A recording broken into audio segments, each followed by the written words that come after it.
Hey Fight fans, it's Michelle Joy Phelps. If you'd like to see these guys jump out of an airplane butt naked, literally, but what are you doing? What are you doing? Save that. Not yet. We need to raise $25,000 and these guys will jump out of an airplane butt naked. It's 25,000 pounds. Sterling. English sterling. English sterling, Billy Joe. Okay, English sterling. Make sure you guys click the link below to donate to the Brendan Ingle Foundation and the Prostate Cancer of UK.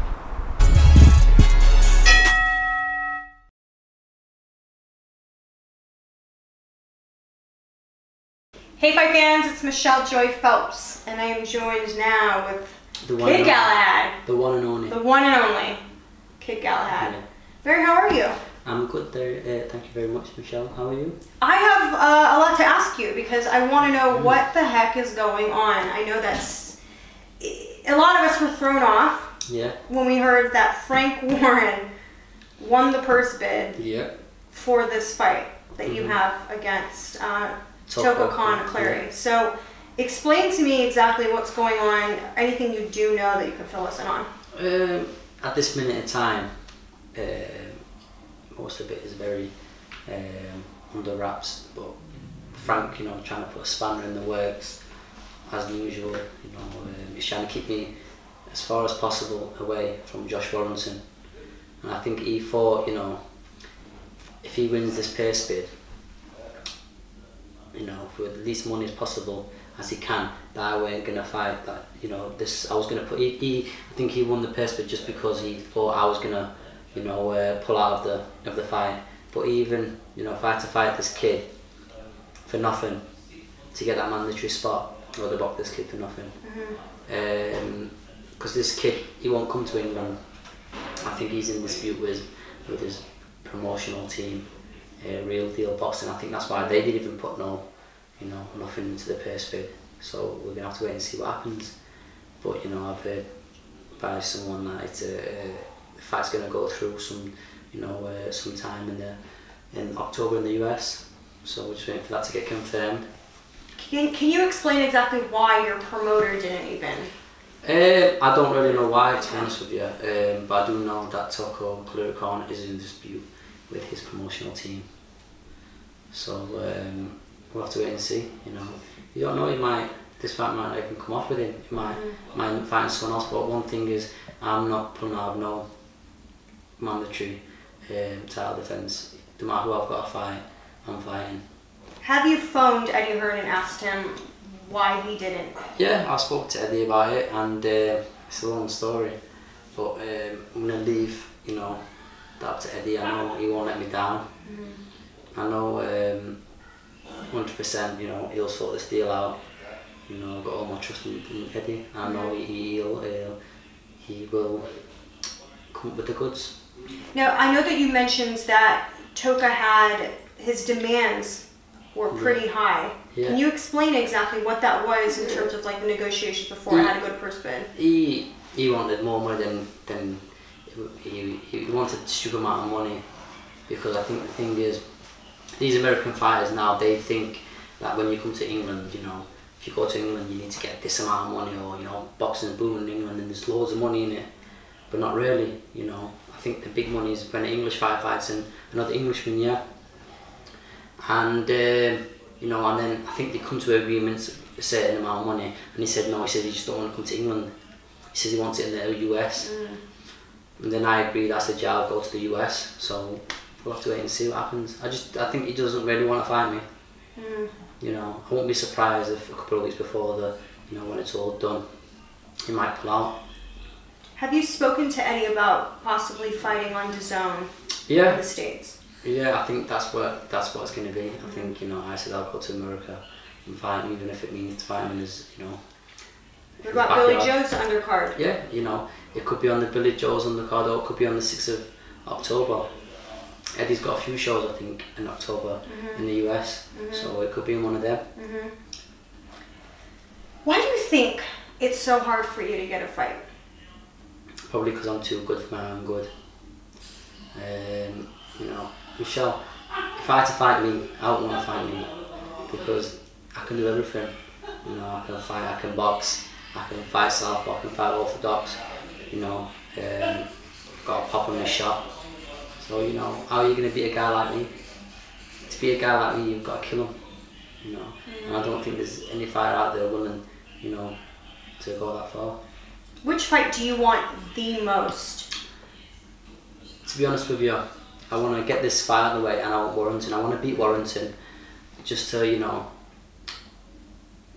afterwards when I beat him, you know, I'm just going to look at Frank and just give him a little wink, you know, and then after that I want, you know, his main guy, his number one featherweight, which is Carl Frampton. I'd love to go over there to Ireland, you know, in his home crowd, in his hometown, and smash him up. But you know, my eyes on getting this kid out of the way, and then getting Warrington and ripping that title away from him. What's the dynamic been like for the Ingle Gym now that Brendan has passed away?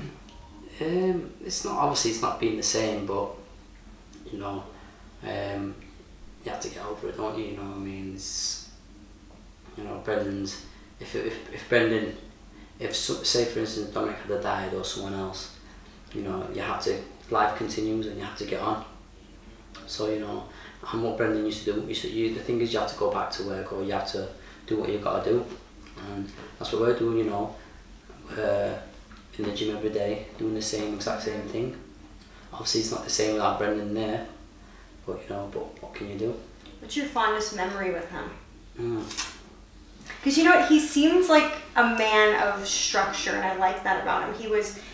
I was watching a documentary where he said, everyone must say please and thank you in here. Like, you must teach manners, no manners. He did. I really like that about him. 100% he did, you know. But he also seemed like the don't fuck with me type. No. Very stern. Brendan was very, he was a man's man. He's very old school, you know. If he'd open the door for women and all that kind of stuff, that's the kind of, he was just a man's man. And you know, they don't make them kind of guys no more. And there's loads of things, you know. When I was at school one time, I got kicked out, and like I tried to blag him, like, you know, it wasn't my fault, and he just pulled me and says, oh, if you get kicked out again, you're gonna get kicked out of the gym. I thought, you know, and he told me in a serious way, like you said, he was serious, and I thought, you know what, I can't mess with that again. And after that, I never got into trouble. But there's loads of things. There's loads of things that Brendan has done. You know, he got me a job one time. There's loads. There's so many things. You know, he's done. He's made me the man I am today. And you know, he's made a lot of men.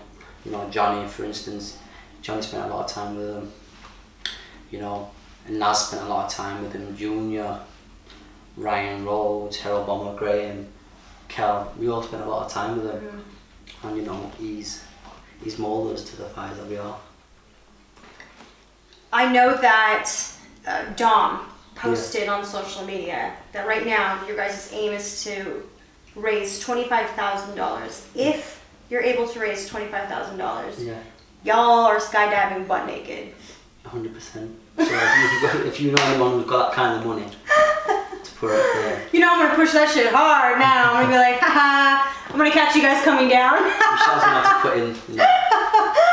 It's like a anonymous donation. Yeah. She's gonna go into a safe and she can get all the money out. As long as I get exclusive rights of video.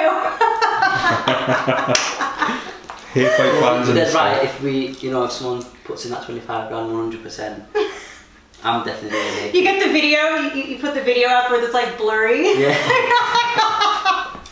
Just little blurs. 100%. Gotta pay a video editor to do that. If someone does do that, we will. That'd be hilarious. 100%. But Billy Joe and Kel are actually alright with it because they're both hanging. So they're happy, they're over the moon with that. They actually, you know, I've got a feeling that Billy Joe and Kel might even put in the 25 just to do a butt naked.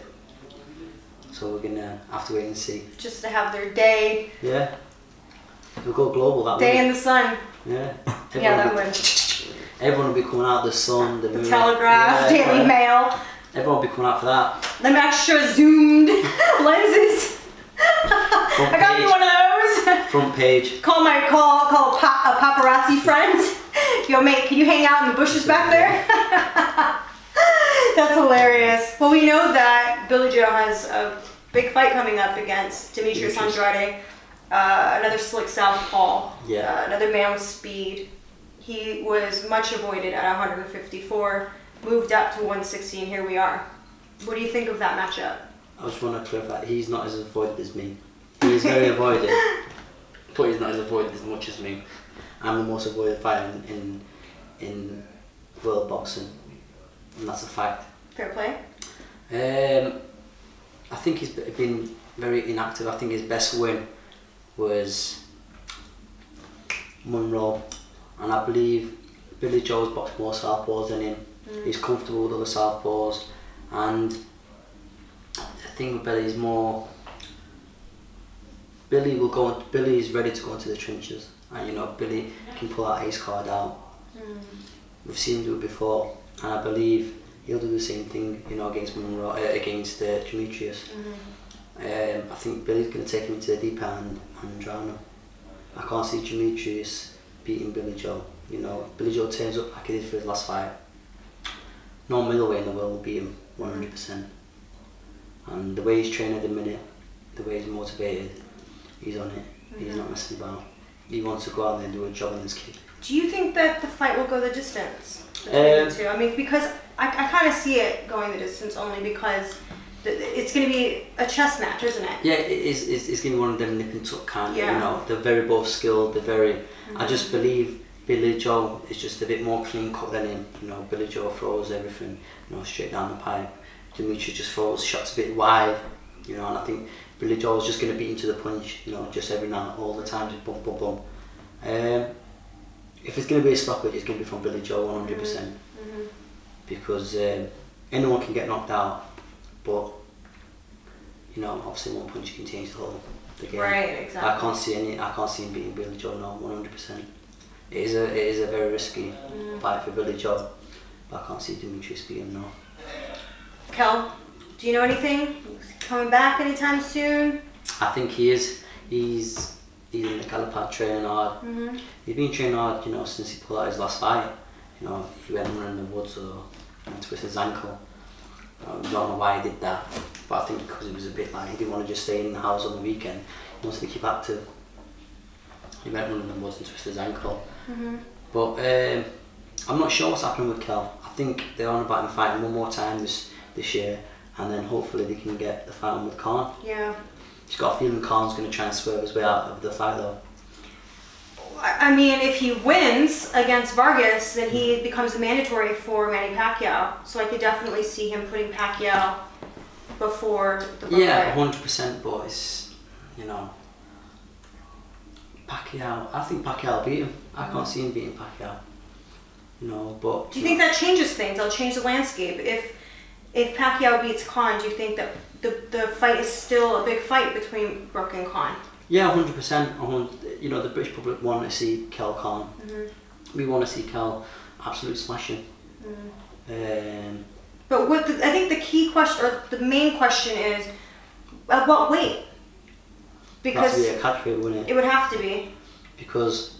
And it shouldn't be an issue if you think about it, because Kahn hasn't fought at 147 in, what, 2.5 years, technically? Exactly, but what Kahn's going to do, he's going to try and make it, you know, as hard as possible. He's going to try and make it so awkward for Kell, because he doesn't really want the fight, so he's going to just try and do all what, you know, he can say, oh, I want this weight, you know, I want this amount of money. He's going to just try and, you know, kind of not say no to the fight, but just put so many spanners in the works that the fight won't probably happen. You know, he might want, say, oh, God, I hope not. I want 37% of the purse, you know, and then he might turn around and say, you know, I want it to be at 142 or for something stupid like that. That's what Kahn's going to do. You know, I think he knows that Kell's got his number. You know, I think Kell's his boogeyman, 100%. You know, years ago, Shane Mosley, Vernon Forrest was his boogeyman. No, he could never beat Vernon Forrest.